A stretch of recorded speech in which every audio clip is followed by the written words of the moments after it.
What does it take to own an industry so completely that everyone else depends on you? Most people would say, invent something, build the best product, patent it, defend it, win. But China, in whose hands the entire electric economy depends on, did none of that. In fact, the technologies that power the modern electric economy, be it the battery, the permanent magnet, the power transistor, almost all of them were invented in American or European labs. China did not invent any of it. And somewhere in that gap, between inventing something and owning something, the entire future of the global economy got decided. This is the story of how that happened. And you can trace the turn to a single transaction. In 1982, a General Motors scientist named John Grote developed the neodymium iron boron magnet, the most powerful magnet ever created.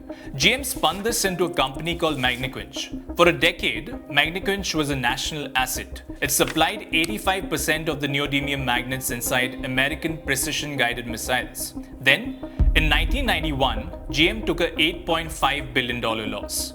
The company that had once tried to be everything, from technology to finance to aerospace, was forced down to go back to doing one thing that they do best: making and selling cars.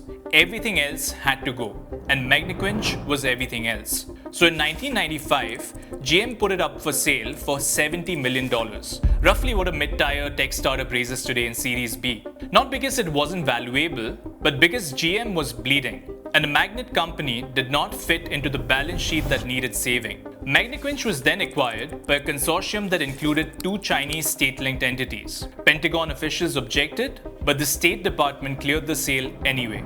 The condition was to keep US operations running for 5 years. But the day the condition expired, the Indiana factory was shuttered, 450 workers were fired, and every machine was cratered and shipped to Tianjin. That is how China entered the rare earth manufacturing business. The same playbook ran with batteries. A123 Systems, an MIT spin-out with breakthrough lithium iron phosphate technology and a $249 million grant from the US government, went bankrupt in 2012. It then got acquired by a Chinese firm named Wangjiang for $257 million. The technology, the team, the know-how, all gone. These technologies were invented in the West. The factories moved east, and the knowledge moved along with the factories.